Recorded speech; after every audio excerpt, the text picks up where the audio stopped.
اعوذ باللہ من الشیطان الرجیم بسم اللہ الرحمن الرحیم رب اشرح لی صدری ویسر لی امری واحلل عقدۃ من لسانی یفقهوا قولی اللہم لا سہل الا ما جعلتہ سہلا وانت تجعل الحزن اذا شئت سہلا۔ 17ویں سپارے کا آغاز سورہ انبیاء سے ہوتا ہے، اور سورہ انبیاء کا نام انبیاء اس لیے رکھا گیا کیونکہ اس میں مختلف انبیاء کے واقعات کا ذکر کیا گیا ہے۔ بسم اللہ الرحمن الرحیم۔ سورت کی ابتدا اللہ سبحانہ وتعالیٰ قیامت کے ذکر سے کرتے ہیں اور کہتے ہیں کہ وہ وقت آنے ہی والا ہے اور لوگ ہیں کہ ابھی تک غفلت میں پڑے ہوئے ہیں۔ جو نصیحت بھی ان کے پاس آتی ہے بے تکلفی سے سنتے ہیں اور ہنستے کھیلتے ہیں، ان کا دل دوسری چیزوں کی فکر میں لگا ہوا ہے، اور چپکے چپکے ایک دوسرے سے کہتے ہیں کہ آخر یہ جو شخص کلام سنا رہے ہیں ایک بشر ہی تو ہیں، پھر کیا تم جانتے بوجھتے ان کی چالوں میں پھنس جاؤ گے؟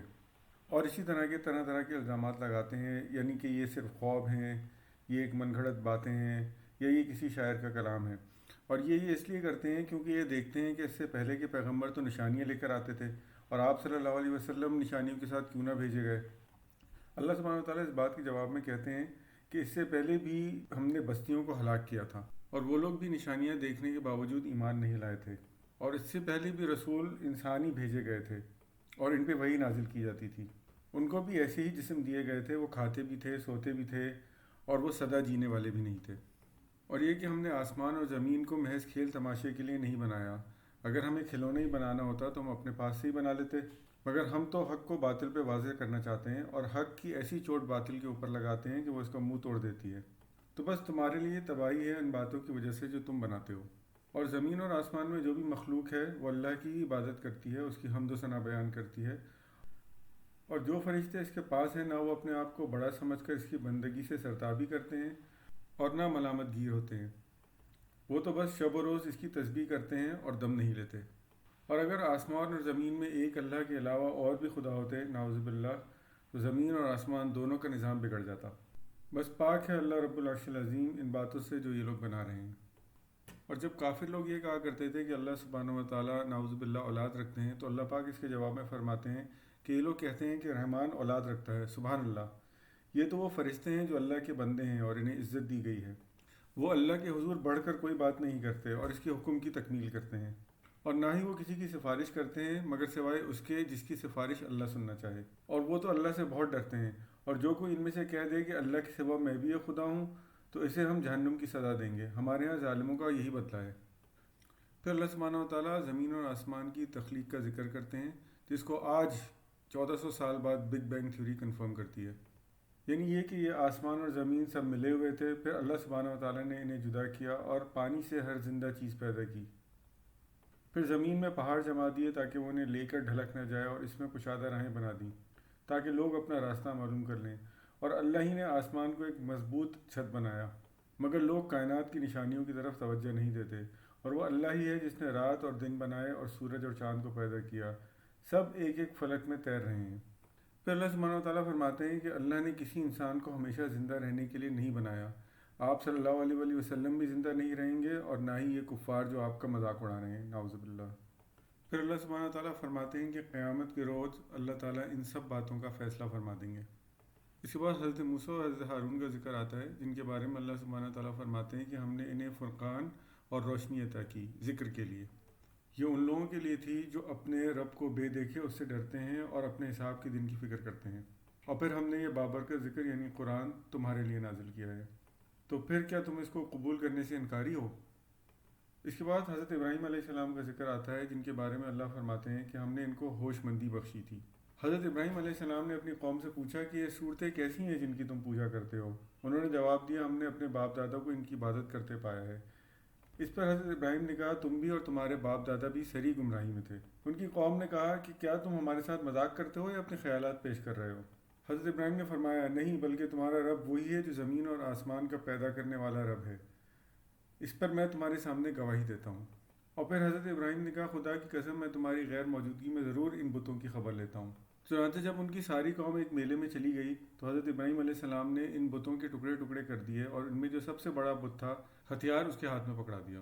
جب لوگ میلے سے واپس آئے اور انہوں نے دیکھا کہ ان کے بتوں کی یہ حالت ہوئی ہوئی ہے، تو ایک دوسرے سے پوچھنے لگے کہ وہ کون ہے ظالم شخص جس نے ہمارے بتوں کے ساتھ یہ کیا ہے۔ ان میں سے کچھ لوگوں نے کہا کہ ہم نے ایک شخص کو یہ کہتے سنا ہے، چنانچہ انہوں نے حضرت ابراہیم علیہ السلام کو طلب کر لیا اور پوچھنے لگے کیا تم نے ہمارے بتوں کی یہ حالت کی ہے؟ اس پر حضرت ابراہیم علیہ السلام نے فرمایا نہیں، بلکہ یہ بڑا ہے، اس سے پوچھ لو، اسی نے یہ حالت کی ہوگی۔ یہ سن کر وہ لوگ اپنے ضمیر کی طرف پلٹے اور اپنے دلوں میں کہنے لگے واقعی تم لوگ ہی ظالم ہو۔ مگر پھر ان کی مت ماری گئی اور بولے تو جانتا ہے یہ بولتے نہیں۔ حضرت ابراہیم نے کہا پھر کیا تم اللہ کو چھوڑ کر ان چیزوں کو پوج رہے ہو جو نہ تمہیں نفع پہنچانے پر قادر ہیں اور نہ نقصان؟ اف ہے تم پر اور تمہارے ان معبودوں پر جن کو تم اللہ کو چھوڑ کر پوجا کرتے ہو، کیا تم کچھ بھی عقل نہیں رکھتے؟ ان کی قوم نے کہا جلا ڈالو اس کو اور حمایت کرو اپنے خداؤں کی اگر تمہیں کچھ کرنا ہی ہے تو۔ اس پر اللہ سبحانہ و تعالیٰ نے آگ کو حکم دیا ہے کہ حضرت ابراہیم علیہ السلام پر ٹھنڈی اور سلامتی بن جاؤ، اور پھر اللہ سبحانہ و تعالیٰ حضرت ابراہیم اور حضرت لوط کو بچا کر اس سرزمین کی طرف لے گئے جس میں اللہ سبحانہ و تعالیٰ نے دنیا والوں کے لیے برکتیں رکھی تھیں۔ اور پھر حضرت ابراہیم کی نسل سے اللہ سبحانہ و تعالیٰ نے حضرت اسحاق اور حضرت یعقوب کو امام بنایا جو اللہ کے حکم سے رہنمائی کرتے تھے۔ اور پھر حضرت لوط کو اللہ سبحانہ و تعالیٰ نے علم اور حکم بخشا اور اس بستی سے نکال دیا جو بدکاریاں کرتی تھی۔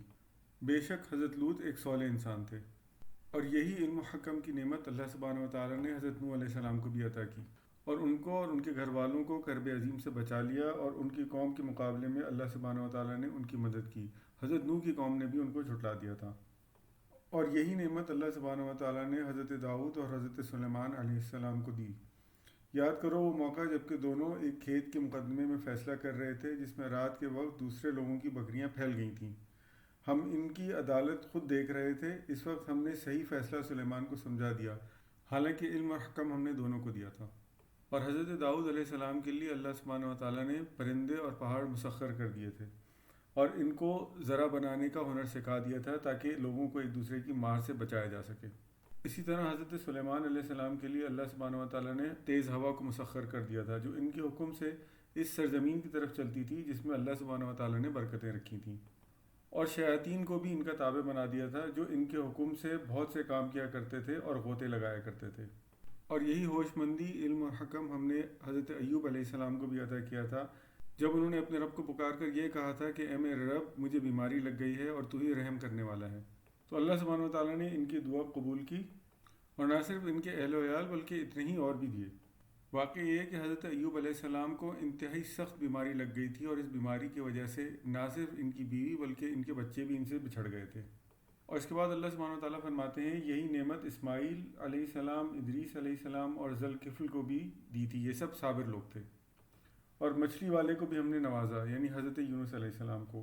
یاد کرو جب کہ وہ بگڑ کر چلا گیا تھا اور سمجھا تھا کہ ہم اس پر گرفت نہ کریں گے، آخر کو اس نے تاریکیوں میں سے پکارا نہیں ہے کوئی خدا مگر تو، پاک ہے تیری ذات، بے شک میں نے ہی قصور کیا ہے۔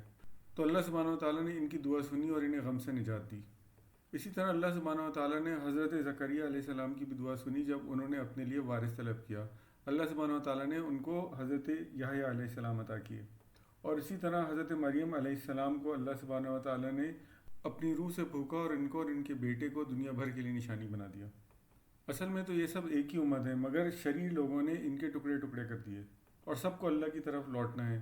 پھر جو بھی نیک عمل کرے گا بشرط یہ کہ وہ مومن ہو تو اس کا اجر اس کو پورا ملے گا، اور وہ لوگ جو اللہ کا کفر کرتے ہیں وہ اور ان کے معبود جہنم کا ایندھن بنیں گے۔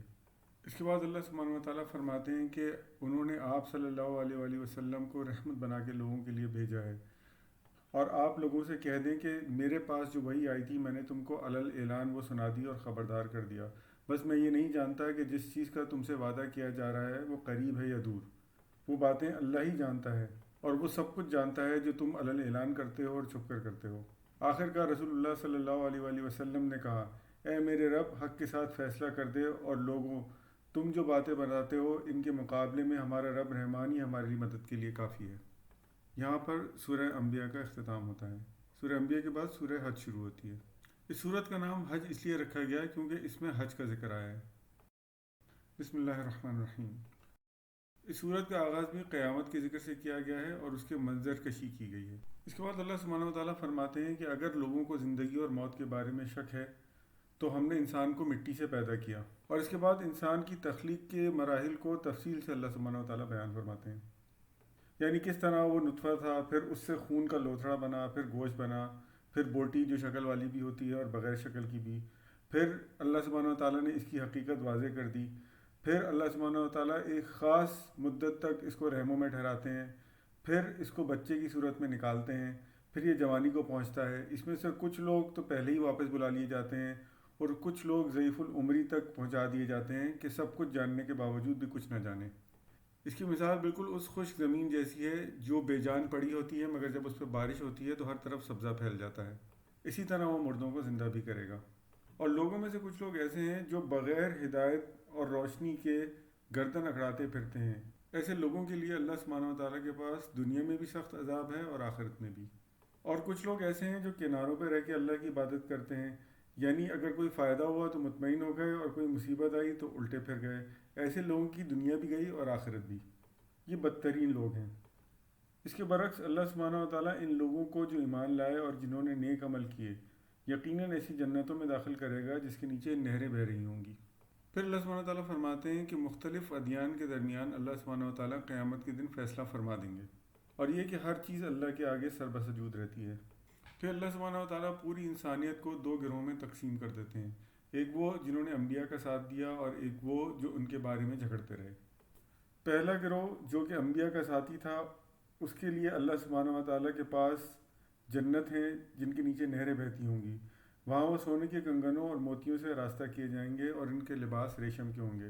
رہا دوسرا گروہ جو انبیاء اور حق سے انکار کرتا تھا، اس کو جہنم کا سخت ترین عذاب دیا جائے گا اور کھولتے ہوئے پانی سے ان کا تواضع کیا جائے گا، اور ان کی خبر لینے کے لیے لوہے کی زنجیریں ہوں گی۔ جب کبھی وہ جہنم سے نکلنے کی کوشش کریں گے پھر اسی میں واپس دھکیل دیے جائیں گے۔ جن لوگوں نے کفر کیا، جو آج اللہ کے رستے سے روکتے ہیں، اس مسجد حرام کی زیارت سے مانے ہیں جسے ہم نے سب لوگوں کے لیے بنایا ہے، جس میں مقامی باشندوں اور باہر سے آنے والوں کے حقوق برابر ہیں، ان کی روش یقیناً سزا کی مستحق ہے۔ اس مسجد حرام میں جو بھی راستی سے ہٹ کر ظلم کا طریقہ اختیار کرے گا، اسے ہم دردناک عذاب کا مزہ چکھائیں گے۔ اس کے بعد اللہ سبحانہ و تعالیٰ تعمیر کعبہ کا ذکر فرماتے ہیں کہ اللہ سبحانہ و تعالیٰ نے حضرت ابراہیم علیہ السلام کو کعبے کی تعمیر کی جگہ بتائی، اور پھر احکامات جاری کیے کہ اس جگہ کو لوگوں کی نماز کے لیے پاک کرو اور لوگوں کو حج کے لیے آواز دو تاکہ وہ دور دراز سے تمہارے پاس آئیں۔ اور اس کے بعد اللہ سبحانہ و تعالیٰ قربانی کے جانوروں کے معاملے میں تفصیل سے احکامات جاری فرماتے ہیں۔ اس کے بعد اللہ سبحانہ و تعالیٰ فرماتے ہیں یقیناً اللہ مدافعت کرتا ہے ان لوگوں کی طرف سے جو ایمان لائے ہیں، یقیناً اللہ کسی خائن کافر نعمت کو پسند نہیں کرتا۔ اجازت دے دی گئی ان لوگوں کو جن کے خلاف جنگ کی جا رہی ہے کیونکہ وہ مظلوم ہیں، اور اللہ یقیناً ان کی مدد پر قادر ہے۔ یہ وہ لوگ ہیں جو اپنے گھروں سے ناحق نکال دیے گئے صرف اس قصور پر کہ وہ کہتے ہیں ہمارا رب اللہ ہے، اور اگر اللہ لوگوں کو ایک دوسرے کے ذریعے دفع نہ کرتا رہے تو خانقاہیں اور گرجا اور معبد اور مسجدیں جس میں اللہ کا کثرت سے نام لیا جاتا ہے سب مسمار کر دی جائیں۔ یہ وہ آیتیں ہیں جو مسلمانوں کو مکی دور کے ظلم سہ لینے کے بعد جہاد فی سبیل اللہ کے لیے پہلی پہل اتری۔ اس کے بعد اللہ سبحانہ و تعالیٰ فرماتے ہیں کہ اگر یہ لوگ آپ کے منکر ہیں تو اس سے پہلے بھی بہت سارے انبیاء کو اسی طرح جھٹلایا جا چکا ہے۔ اللہ نے ان سب کو مہلت دی پھر پکڑ لیا، اور آج ان بستیوں کا کوئی نام لیوا بھی نہیں۔ اے نبی صلی اللہ علیہ وآلہ وسلم ان سے کہہ دو کہ لوگوں میں تمہارے لیے صرف وہ شخص ہوں جو برا وقت آنے سے پہلے صاف صاف خبردار کر دینے والا ہے، پھر جو ایمان لائیں گے اور نیک عمل کریں گے ان کے لیے مغفرت ہے اور عزت کی روزی، اور جو ہماری آیات کو نیچا دکھانے کی کوشش کریں گے وہ دوزخ کے یار ہوں گے۔ پھر اللہ سبحانہ و تعالیٰ فرماتے ہیں کہ اس سے پہلے کوئی ایسا رسول نہیں بھیجا گیا جس کے معاملات میں شیطان نے خلل نہ ڈالا ہو، اور اللہ سبحانہ و تعالیٰ یہ اس لیے ہونے دیتے ہیں کہ شیطان کی ہونے والی برائی کو اللہ سبحانہ و تعالیٰ لوگوں کے لیے آزمائش بنا دیں، تاکہ جن کے دلوں میں کھوٹ ہیں وہ واضح ہو جائیں اور وہ اپنی ان حرکتوں میں بہت دور نکل جائیں، اور جو لوگ اللہ پر ایمان لائے ہیں ان کے دل اللہ کے آگے جھک جائیں۔ یقیناً اللہ ایمان لانے والوں کو ہمیشہ سیدھا راستہ دکھاتا ہے۔ اور جن لوگوں نے کفر کیا ہوگا اور ہماری آیت کو جھٹلایا ہوگا ان کے لیے رسوا کن عذاب ہوگا، اور جن لوگوں نے اللہ کی راہ میں ہجرت کی پھر قتل کیے گئے یا مر گئے اللہ ان کو اچھا رزق دے گا، یقیناً اللہ بہترین رازق ہے۔ وہ انہیں ایسی جگہ پہنچائے گا جس سے وہ خوش ہو جائیں گے، بے شک اللہ علیم اور حلیم ہے۔ اس کے بعد اللہ سبحانہ و تعالیٰ لوگوں سے ڈائریکٹ مخاطب ہو کر فرماتے ہیں لوگوں ایک مثال دی جاتی ہے، غور سے سنو۔ جن معبودوں کو تم خدا چھوڑ کر پکارتے ہو سب مل کر ایک مکھی بھی پیدا کرنا چاہیں تو نہیں کر سکتے، بلکہ اگر مکھی ان سے کوئی چیز چھین لے جائے تو وہ اسے چھڑا بھی نہیں سکتے۔ مدد چاہنے والے بھی کمزور اور جن سے مدد چاہی جاتی ہے وہ بھی کمزور۔ ان لوگوں نے اللہ کی قدرت نہ پہچانی جیسا کہ اس کے پہچاننے کا حق ہے، واقعہ یہ ہے کہ قوت اور عزت اللہ ہی کے پاس ہے۔ حقیقت یہ ہے کہ اللہ اپنے فرامین کی ترسیل کے لیے ملائکہ میں سے بھی پیغام رساں منتخب کرتا ہے اور انسانوں میں سے بھی۔ وہ سمیع اور بصیر ہے، جو کچھ لوگوں کے سامنے ہے اسے بھی وہ جانتا ہے اور جو کچھ ان سے اوجھل ہے اس سے بھی وہ واقف ہے۔ اے لوگوں جو ایمان لائے ہو، رکوع اور سجدہ کرو، اپنے رب کی بندگی کرو اور نیک اعمال کرو، اسی سے توقع کی جاتی ہے کہ تم کو فلاح نصیب ہو۔ اللہ کی راہ میں جہاد کرو جیسا کہ جہاد کرنے کا حق ہے، اس نے تمہیں اپنے کام کے لیے چن لیا ہے اور دین میں تم پر کوئی تنگی نہیں رکھی۔ قائم ہو جاؤ اپنے باپ ابراہیم کی ملت پر، اللہ نے پہلے بھی تمہارا نام مسلم رکھا تھا اور اس قرآن میں بھی تمہارا یہی نام ہے، تاکہ رسول اللہ صلی اللہ علیہ وآلہ وسلم تم پر گواہ ہوں اور تم لوگوں پر گواہ ہو۔ بس نماز قائم کرو، زکوٰۃ دو اور اللہ سے وابستہ ہو جاؤ، وہ ہے تمہارا مولا، بہت ہی اچھا وہ مولا اور بہت ہی اچھا وہ مددگار۔ یہاں پر 17واں سپارہ اور سورہ حج ختم ہوتی ہے۔ صدق اللہ العظیم۔